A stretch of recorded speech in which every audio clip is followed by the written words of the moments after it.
అనంత కరుణామయుడు అపార కృపాశీలుడైన అల్లాహ్ పేరుతో ప్రారంభిస్తున్నాను. సూర అల్-ముమినూన్ 2వ రుకు 27వ వివరణ.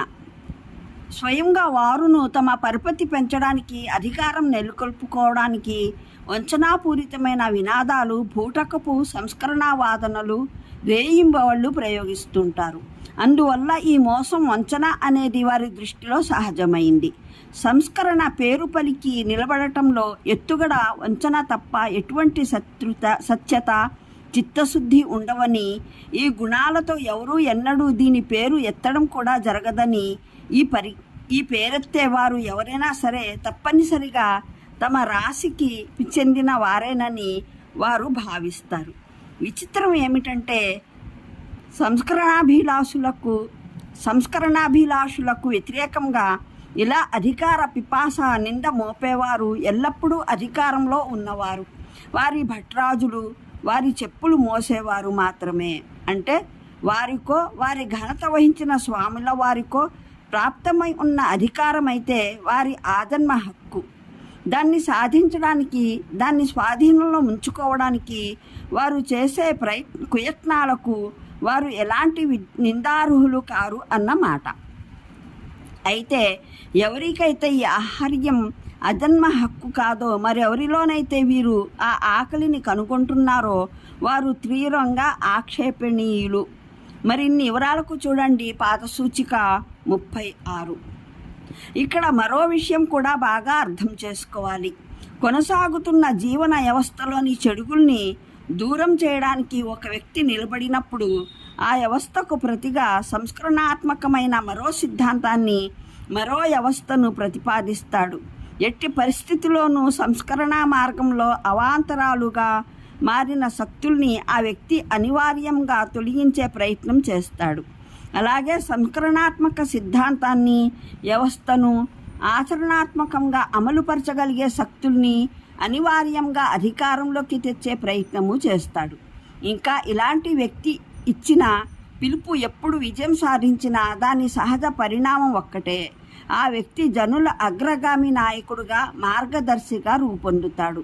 కొత్త వ్యవస్థలో అధికార పాశాలు అతనికి కానీ లేదా అతని సమర్థకులు, అనుయాయులకు కానీ హస్తగతమైపోతాయి. ఇంతకు ప్రవక్తలు, సంస్కర్తలు జరిపిన కృషికి లక్ష్యం తమ సందేశాన్ని ఆచరణాత్మకంగా అమలుపరచడం తప్ప మరేమిటి? ఇంకా ఎవరి పిలుపు విజయం సాధించినా వారిని నాయకులుగా చేయకపోవడం ఎప్పుడైనా జరిగిందా? ఇదే వాస్తవమైనప్పుడు ఈ సంస్కర్తలు నిజానికి అధికార పిపాసులు అని వారి అసలు ఉద్దేశం. వారు పొందిన ఆ నాయకత్వమే అని నింద మోపడం సబబేనా?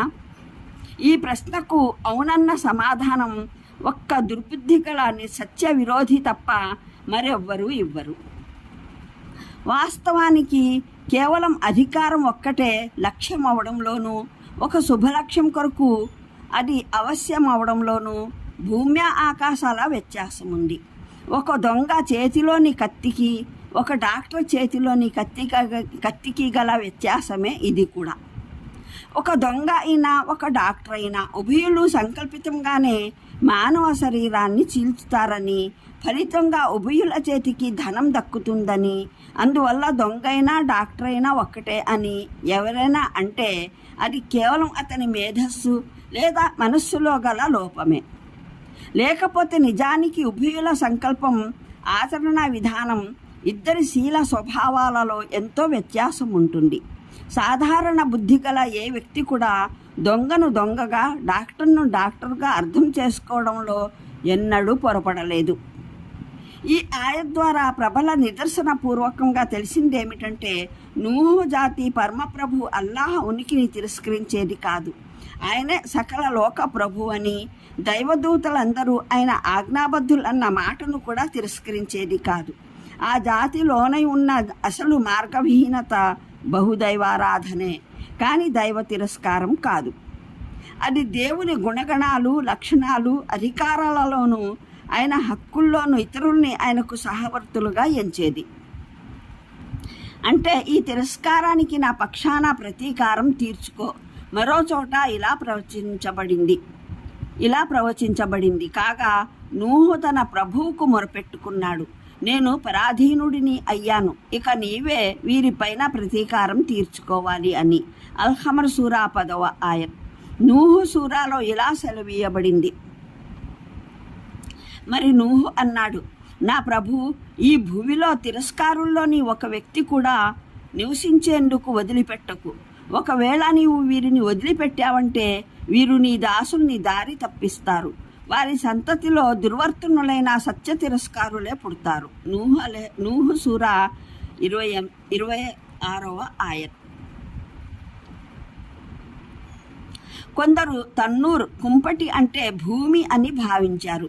కొందరేమో భూమిలోని ఎత్తైన ప్రదేశమని అనుకున్నారు. ఇంకా కొందరు మూలంలోని ఫారత్తన్నూర్ అన్న పదాలకు భావం ఉషోదయమని, మరికొందరి అభిప్రాయంలో ఇదొక ఉపమానం, వాతావరణం వేడెక్కినప్పుడు అనే భావంలో. కానీ ఎలాంటి సందర్భశుద్ధి లేకుండా ఖురాన్లోని పదాలకు అనువర్తన భావం గ్రహించడానికి ఎటువంటి సమంజసమైన కారణం కానరావడం లేదు. పైగా బాహ్యంలో జోత్కమయ్యే అర్థం గ్రహించడంలో ఎలాంటి తప్పు కూడా కనబడటం లేదు. ఈ పదాలు చదవడం వల్ల బోధపడే తొలి అర్థం ఏమిటంటే, మొదట ఏదో ఒక ప్రత్యేక కుంపటిని సూచించడం జరిగి ఉంటుంది. దాని క్రింది నుంచి నీరు ఉపకడం ద్వారా తుఫాను ప్రారంభమవుతుందని నిర్ణయమై ఉంటుంది. ఇంత పెద్ద తుఫాను ఒక కుంపటి క్రింది నుండి నీరు ఉపకడం ద్వారా ప్రారంభమై ఉంటుందనే విషయాన్ని ఎవరైనా నమ్మడానికి సిద్ధంగా లేకపోతే మరో అర్థం ఏదైనా యోచించే ఆవశ్యకత కలుగుతుంది. కానీ దేవుని మహిమలు విచిత్రమైనవి. ఆయన ఒక జాతికి శాస్తి జరపాలని నిర్ణయించుకుంటే మనిషి ఊహామాత్రంగానైనా అనుమానపడలేని దిశ నుండి ఆ శిక్షను తీసుకువస్తాడు. ఒక జాతి సర్వనాశనమైన సందర్భంలో దైవానికి కృతజ్ఞతలు అర్పించుకోవాలని ఆదేశించడం అంటే అది ఆ జాతి నికృష్టమైన దుర్వర్తనకు, దౌష్ట్యానికి, నైజ్యానికి, హైన్యానికి నిరూపణ అన్నమాట. దిగజేయడం అంటే ఉద్దేశం కేవలం దింపడం మాత్రమే కాదు. అరబ్బీ నుడికారం ప్రకారం అందులో ఆతిథ్యం అనే భావము ఇమిడి ఉంది. అంటే ఈ దువాకు భావం, దేవా, ఇక మేము నీ అతిథులము, నీవే మాకు అతిథేయుడవు అన్నది. అంటే గుణపాఠం గరిపే పాఠాలు ఉన్నాయి. అవి ఏకేశ్వర సందేశాన్ని ఇచ్చే ప్రవక్తలు, సత్యబద్ధులని, సత్యవంతులని, షిర్కే బహుదైవారాధన పట్ల పట్టుపట్టే తిరస్కారులు, అధర్మవాదులని, అసత్యవంతులని చాటుతున్నాయి. ఇంకా ఒకనాడు హజరత్ నూహ్ అలైహిస్సలాం ఆయన జాతికి మధ్య నెలకొన్న పరిస్థితులే నేడు మక్కాలో నెలకొన్నాయని, పరిణామ ఫలం కూడా దానికి భిన్నంగా రూపొందబోవడం లేదని చెబుతున్నాయి. ఇంకా దైవ నిర్ణయంలో ఎంత ఆలస్యం జరిగినా నిర్ణయం అనేది తప్పక జరిగి తీరుతుందని, అది తప్పనిసరిగా సత్యప్రియులైన వారి పక్షాన మిథ్యావాదులకు విరుద్ధంగానే జరుగుతుందని కూడా తెలుపుతున్నాయి. మరో అనువాదం ఇలా కూడా చేయవచ్చు: పరీక్షనైతే మేము జరపవలసే ఉండింది, లేదా పరీక్షనైతే మేము జరపవలసే ఉంది. 3 సందర్భాలలోనూ ఉద్దేశం ఒక యథార్థం పట్ల హెచ్చరించడం. అల్లాహ్ ఏ జాతికైనా తన భూమిపైన, దాని అసంఖ్యాక వస్తు సామాగ్రిపైన అధికారం ప్రసాదించి ఇట్టే శిక్షగా వదిలిపెట్టలేదు. దాన్ని పరీక్షిస్తాడు. ఇది తన అధికారాన్ని ఏ విధంగా ఉపయోగిస్తుందో గమనిస్తూ ఉంటాడు. నూహు జాతి ఎడల జరిగిందేమైనా ఈ నియమం ప్రకారమే జరిగింది. మరే జాతి అయినా అల్లాహకు ప్రత్యేకంగా ప్రీతిపాత్రమైంది కాదు. ప్రపంచాన్ని పరిచిన విస్తరిగా భావించి ఇష్టం